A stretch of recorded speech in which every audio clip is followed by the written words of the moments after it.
What's up, everyone? This is TinyHippo with LoudNoisesGaming coming at you with the second installment of You Just Got Learned. In this episode, I'm going to teach you how to make a simple yet badass YouTube icon that's going to catch people's eyes, and we're going to use GIMP to make it. So let's get this started. We're going to open up GIMP. If it wants to open up. Just focus on my Ishigo background. There you go. Alright, we're going to go to File, New, and we're going to set the width and height to 200 pixels each. Alright, first thing we're going to do, we're going to set background filled with foreground color as black. It's going to be default at that, so that should be fairly easy. Alright, we're going to create a new layer, and we're going to name it Waves. Alright, so now what we're going to do is we're going to take the paintbrush tool, and we're going to size it probably around like 150. No, probably a little bigger, probably like 170. That'll be good. 170, 180. Alright, and what we're going to do, size it a little bit bigger. Alright, 190 seems to be good. What we're going to do is we're going to create alternating waves of white and black. And how we're going to do that is we're going to take white circle, put that there. Oh, before I change my brush. We're going to use this big circle brush right here. So what we're going to do, how we're going to do those waves is we're going to take that and cut out, not cut out, but put that big white circle right there, and then we're going to do that and then make this a bit smaller, maybe bring it down to like 130. No, that's too small. Try 150, 155. That seems about right. I'm going to put a black circle there. Then we're going to switch it up again and then bring this down to around 130, 135. No, a little bit smaller. Because you want to have these little waves, you want to have them even so it doesn't look crappy. Smaller than that, probably around like 115. Alright, let's go with that. And then punch out another white hole right there. And then switch that over to black. Make it a little bit smaller. We're going to go down to like 90. Make it smaller than that. Let's go around 78. Alright, that seems to be good. Punch out a black hole right there. Switch over to white. Make this smaller. Say 36. That seems good. Punch out a white hole right in the center. Switch over to black.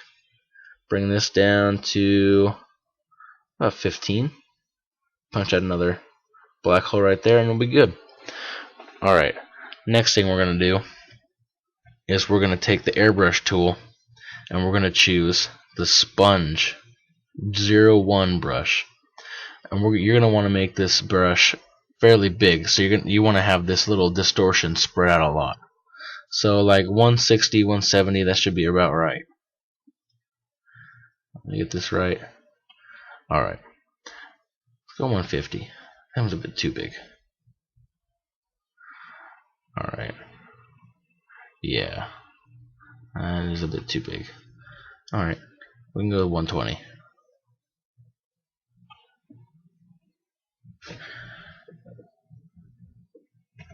Undo those, and then do that. Make some spots a little darker than the others. Just add your distortion or erosion, whatever you want to call it. It looks more like erosion. Make it a bit smaller. 86 seems about right. Yeah, that seems like it's going to be your best bet. Alright, so you want to stick with 86. Around 86, 85, 86. Either of those will be good. And then you're just going to want to make, like, don't like rub it around. Just like hold it in one spot and hold down your mouse button. And it's going to add that sponge effect and it's going to make it all eroded and whatnot. And maybe you want to have like it darker on one side. Maybe add a little shading. So I'm going to do that right here. Add a little more hold down time over on this side as a little bit more shading. And if you want to get technical with it, you can even like swipe over on this side to blend it in a bit. And then I'm going to make the brush a bit smaller so we can get these middle ones. And perfect. Alright, now I'm going to go back over, Make it a little more distorted. Look a little more cool. Okay.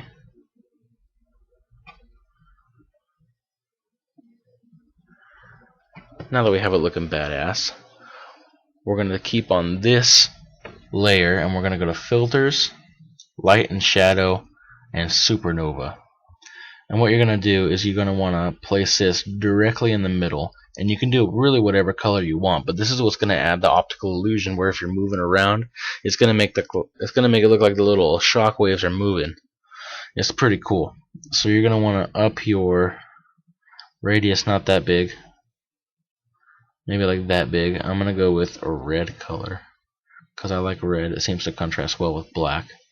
More like a bright red than a dark red.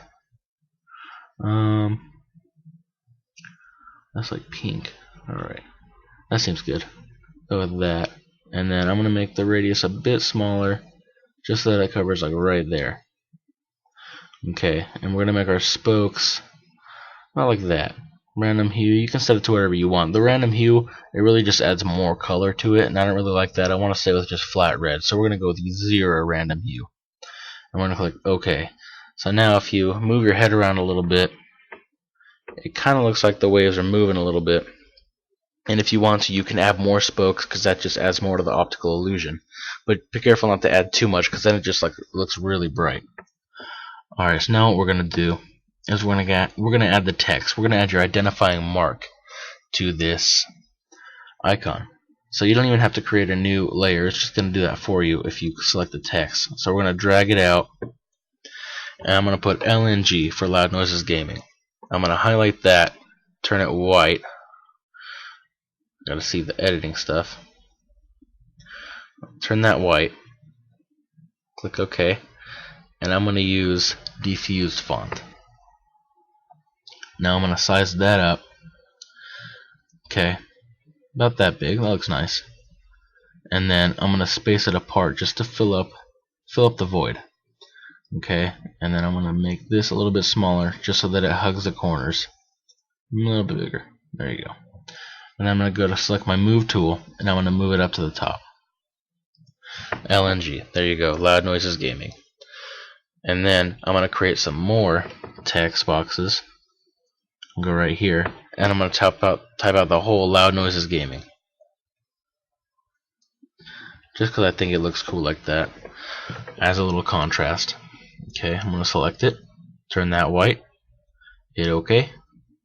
And then I'm going to turn that to diffused. Alright, make that a little smaller. Maybe squish the letters in a little bit. No, a little bit too much. Alright, so what we're going to do is we're going to click off of that and bring this down here. See? Now that's good. Now what I want to do is I'm going to get in here and add an underline because I think that looks pretty cool. Underline right there. Underline this baby. Alright, I'm going to go back to my move tool, and you see how it has that underline above it? Below it, my bad. There you go. You get it all center, and that's pretty much it. Icons are really simple, so if you guys have any more suggestions or videos you want me to do, any effects you want to learn, just leave them in the comments box below, and you guys go wild with this. Make it your own. Change the colors around a little bit. You know, do whatever you want with it, but most of all, be creative, have fun, and get learned. See you guys.